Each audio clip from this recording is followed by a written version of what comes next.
Hi guys welcome back to the video. ఈరోజు వీడియోలో వచ్చేసి మా తిరుపతి ప్రయాణం ఎట్లా జరిగింది ఏంటది చూద్దాం ఒకసారి. కింద తిరుపతి నుంచి పైన తిరుమల వరకు కింద క్యాబ్ ఎక్కిన కాడి నుంచి పైన రీచ్ అయ్యే వరకు ఎట్లా ఉంది ఏంటి అనేది చూద్దాం ఒకసారి వీడియోలో.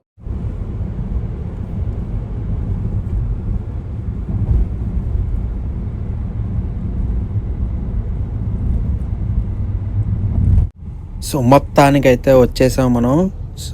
తాలిపిరి దగ్గరికి ఎంట్రన్స్ ఇది. ఇక్కడ వెహికల్ చెక్కింగ్, పోస్ట్ చెక్కింగ్ అన్నీ కూడా ఉంటాయి కదా. ఇక్కడ లైన్లో వెయిట్ చేస్తున్నాం. కార్లు, జీప్లో విఐపి లైన్ అన్నీ సపరేట్ లైన్స్ ఉన్నాయి.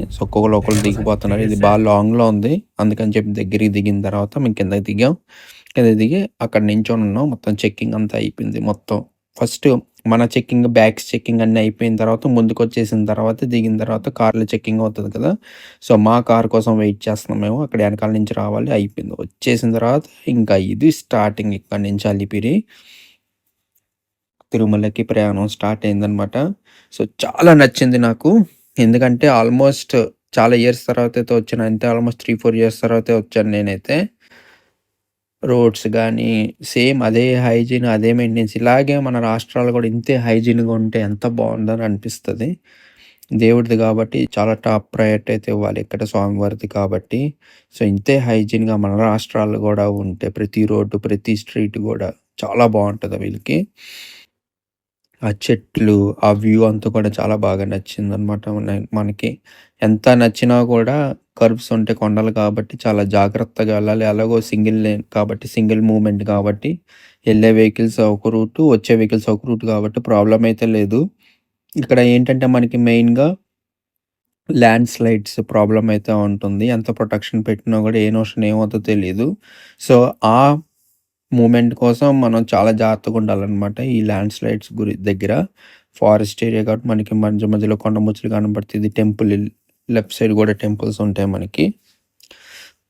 ఆ జీప్స్, ఆ వ్యూ, కార్లు అన్నీ కూడా గుర్తొచ్చినాయి అనమాట మొత్తం. ఎప్పుడో ఎన్ని కొండ ముచ్చులు చూడండి, కోతులు, కొండ ముచ్చులు కూడా ఉన్నాయి. ట్రాఫిక్ కూడా ఎక్కువ ఉంది. మెట్ల మార్గం ట్రాఫిక్ ఉంది. వెహికల్ మూవ్‌మెంట్ కొండ ఎక్కేటప్పుడు కూడా ట్రాఫిక్ అయితే ఎక్కువ ఉంది. మెయిన్‌గా గమనించింది ఏంటంటే చిన్న చిన్న కార్లైనా కూడా ఎక్కువ లగేజ్ పెట్టుకొని పైకి మూవ్ అయిపోతున్నారనమాట. లగేజ్ అది పైన పెట్టేసుకొని జనాలు కూడా ఎక్కువ ఎక్కేసి వెళ్ళిపోతున్నారు. అదొక్కటి చూసుకోవాలి. మొత్తానికైతే రీచ్ అయిపోయాం మనం పైకి. తిరుమల వచ్చేసాం చూడండి.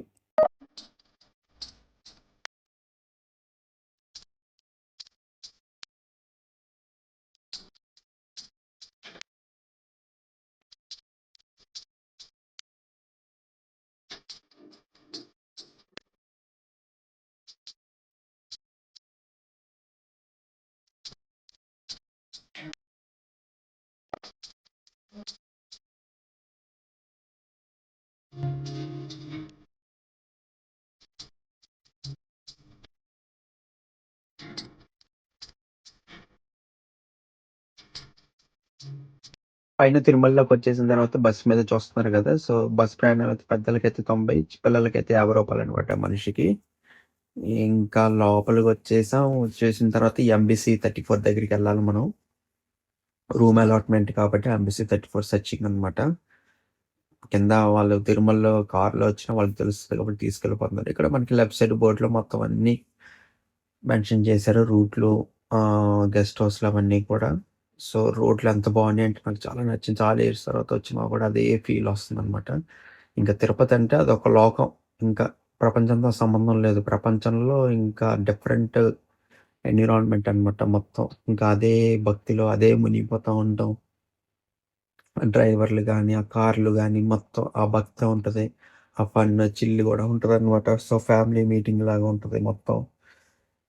ఇంకా ఎంఎస్‌సి 34 గురించి సర్చింగ్.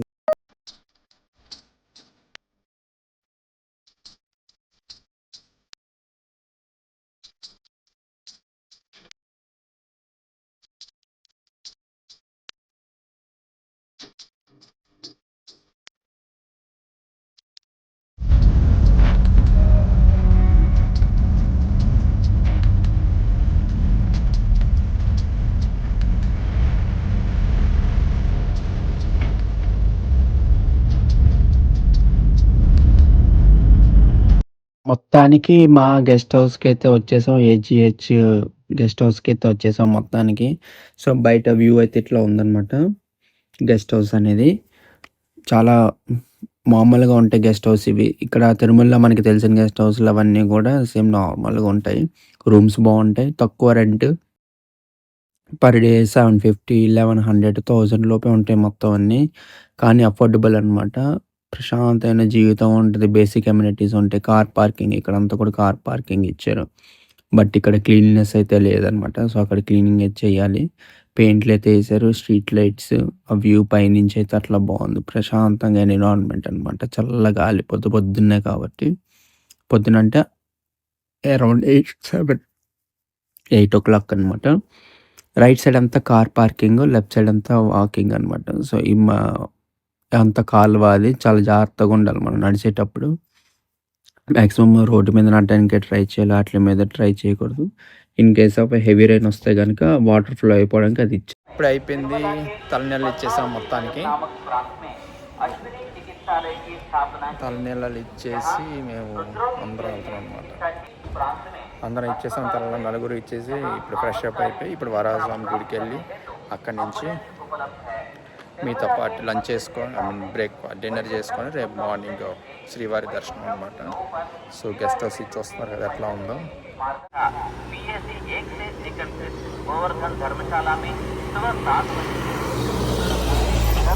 ఇప్పుడు వరాహస్వామి గుడికి యుద్ధానికి బయలుదేరుతున్నట్టు జీప్ ఎక్కాం. వీళ్ళు 150 అంటున్నారు. ఎక్కడికి వెళ్ళినా నలుగురికి 150 అంట. 1 కిలోమీటర్, 2 కిలోమీటర్ అంట. అసలు వాళ్ళతో మాట్లాడలేము. మినిమం రేట్స్, చార్జెస్ పెరిగినాయి. పెట్రోల్, డీజిల్ ప్రైసెస్ పెరిగినాయి అన్నీ. వాళ్ళతో మాట్లాడలేము. అంటే వచ్చింది గుడికని చెప్పి గొడవలు అవుతాయి. ఇవ్వాలి. నచ్చితే ఎక్కాలి. లేకపోతే నడుచుకుంటూ వెళ్ళాలి. లేకపోతే ఫ్రీ బస్ ఎక్కాలి. ఫ్రీ బస్ ఎక్కుదాం అంటే చూసారు కదా ఎట్లా ఉందో. రష్ ఉంటది.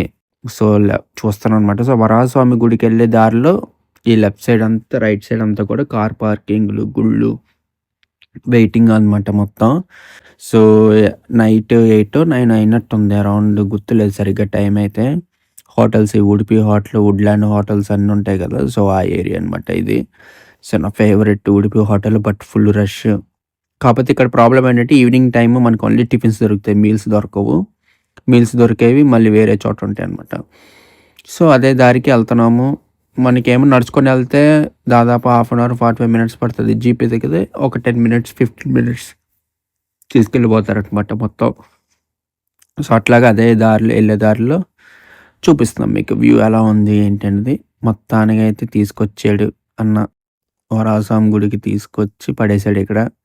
జీప్ ఎక్కితే మనకేంటంటే గేట్ దగ్గరికి వెళ్తుందంట మొత్తం. వరాహస్వామి గుడి బ్యాక్ సైడ్ ఉంటది కదా! సో, గేట్ల దగ్గరికి వెళ్ళిపోతారు డైరెక్ట్‌గా. మెట్లు దిగి వెళ్ళిపోతే డైరెక్ట్